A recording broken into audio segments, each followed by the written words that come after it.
लगेगी आग तो आएंगे कई घर जलने, यहाँ अकेले मेरा मकान थोड़ी है।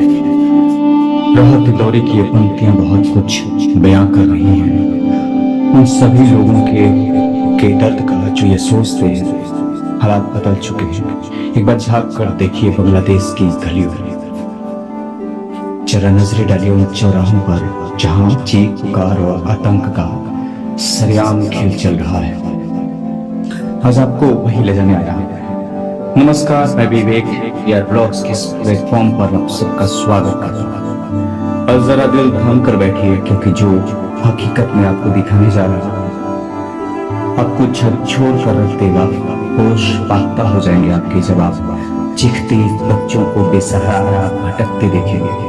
कलेजा हलक में आ जाएगा आपका जब लाखों की भीड़ में चंद कपड़ों में दुबकी सहमी सी मासूम लड़कियों को देखेंगे तो घुटन चुभन दर्द निराशा और भविष्य के रक्तरंजित संकेतों के बीच हाँ, आज मैं फिर आप सबों से अपने इस प्लेटफॉर्म पर रूबरू कुछ दिल के दर्द को साझा करने, कुछ निराशा में डूबी आंखों की बानी कहने, सरेआम सड़कों पर लूटती चिल्लाती और दर्द से कराती हिंदू बेटियों की अंधी कसक और वेदना को बस आपके सामने रखने हैं।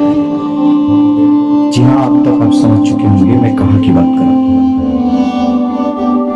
आपने बिल्कुल ठीक समझा, मैं उसी बांग्लादेश की चर्चा लेकर आया हूँ जहाँ सरेआम अत्याचार आतंक का नंगा नाच चल रहा है। मंदिरों से उठते धुएं का गुबार चिल्ला चिल्ला कर सपनों में डूबी हिंदू जाति की दर्दनाक कहानियां बयान कर रही है। और एक दूसरा दृश्य चलिए दिखाता हूँ। आगे आगे भागती हिंदू लड़कियों, पीछे पीछे भूखे भेड़ियों की तरह भागते पागल दरिंदों की तस्वीरें अगर आप देखेंगे ना तो दिल झकझोर जाएगा आपका। आपके दिल में दर्द का एक ऐसा गुब्बार उठेगा जब उन कराती हुई सिसकती हुई डूबती हुई सी लड़कियों को देखेंगे। हाँ दोस्तों, ये तस्वीर मैं आपको दिखा रहा हूं उस बांग्लादेश की जिसे एशिया का राइजिंग टाइगर कहा जाता है। इतिहास के सबसे कठिन दौर से गुजर रहा है बांग्लादेश शायद। एक समय था जब उनका बंधु शेख मुजीबुर रहमान ने इस देश को स्वतंत्रता दिलाई थी। उनके नेतृत्व में बांग्लादेश ने एक नए युग की शुरुआत की थी, लेकिन आज उन्हीं के नाम की मूर्तियां खंडित की जा रही है और देश आतंक, धार्मिक उन्माद और राजनीतिक अशांति की चपेट में है।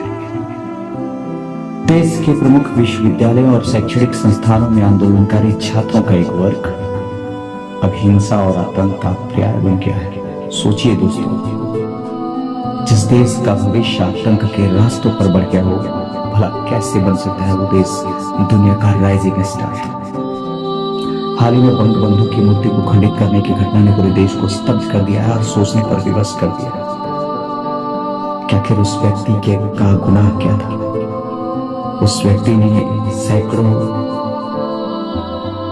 वर्षों से या चंद वर्षों से जो दर्द की पीड़ा झेल रही बांग्लादेश की जनता थी, उसको पाकिस्तान की दरिंदगी से बचाया था। और आज उसी मुजीबुर रहमान की मूर्ति के ऊपर चढ़ करके ये तांडव कर रहे हैं।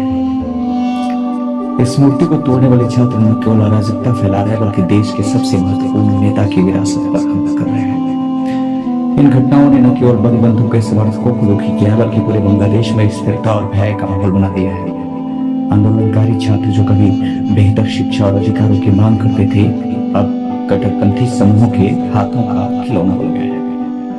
यह हिंसा केवल शैक्षणिक संस्थानों तक सीमित नहीं है, यह समाज के हर हिस्से में फैला हुआ है। और इसी अराजकता के बीच हिंदू समुदाय पर हमले और भी अधिक गंभीर हो गए हैं।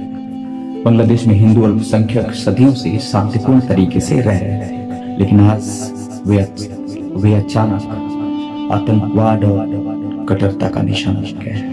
मंदिरों को नष्ट किया जा रहा है, घरों को जला दिया जा रहा है और हिंदू परिवारों को उनके घरों से बेदखल किया जा रहा है। सांप्रदायिक तनाव चरम पर है और इन घटनाओं ने बांग्लादेश के सामाजिक ताने बाने को गंभीरता से खत्म कर दिया है।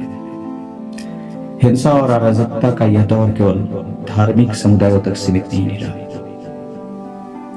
प्रधानमंत्री शेख हसीना, जो बांग्लादेश की स्थिरता की प्रतीक थी, खुद इस हिंसा और विरोध का शिकार हो गई है। कट्टरपंथियों और राजनीतिक विरोधियों के बढ़ते दबाव के चलते शेख हसीना को देश छोड़ने के लिए मजबूर होना पड़ा है। उनका पलायन न केवल एक नेता का पतन है, बल्कि अभी संकेत है कि बांग्लादेश अब उस दिशा में बढ़ रहा है जहां कानून और व्यवस्था पूरी तरीके से ध्वस्त हो चुकी है। इन्हीं घटनाओं के बीच बांग्लादेश की आम जनता भय और अनिश्चितता के माहौल में जी रही है और लोग अपने घरों से बाहर निकलने से डरते हैं। उन्हें हर कोने में खतरा महसूस होता है। धार्मिक उन्माद और राजनीतिक हिंसा ने देश को विभाजित कर दिया है और बांग्लादेश का भविष्य अंधकारमय हो चुका है। अगर आप इन घटनाओं को देखेंगे तो आपके रोंगटे खड़े हो जाएंगे। किस तरीके से जानवरों के साथ, स्त्रियों के साथ, छोटी छोटी बच्चियों के साथ, अनाथ बच्चों के साथ किस तरीके से ज्यादतियां हो रही हैं। जब आप इन दंगों में उलझी हुई लोगों की दास्तां सुनेंगे ना, तो आपके रूह कांप जाएंगे। आप परेशान हो जाएंगे कि क्या दुनिया में ऐसा भी होता है? क्या इंसानियत का रूप इतना विद्रूप भी हो सकता है कि अपने ही देश को लूटने वाले जश्न की तैयारियों में लगे हुए हैं। अपने ही देश को बर्बाद करने वाले लोग जश्न में डूबे हुए हैं। देश के नागरिकों के लिए यह समय आत्मचिंतन का है। क्या वे इस हिंसा और कट्टरता के सामने झुक जाएंगे या फिर अपने देश को बचाने के लिए एकजुट होकर खड़े होंगे? बांग्लादेश को बचाने के लिए लोगों को फिर से उसी साहस, दृढ़ता और एकजुटता का परिचय देना होगा जिसने 1971 में इस देश को जन्म दिया था। क्योंकि आज की स्थिति सिर्फ बांग्लादेश की नहीं बल्कि पूरी मानवता की परीक्षा है और सबसे ज्यादा परीक्षा है समय की। देखते हैं ये समय, ये एक हादसों का जो वक्त है कब तक सवार रहता है। और मैं अपनी बात को खत्म करता हूँ। कुछ प्रश्न आपके ऊपर छोड़ के जाता हूँ कि जरा विचार कीजिएगा कि ये घटनाएं कहाँ ले जा रही है हमारे समाज को।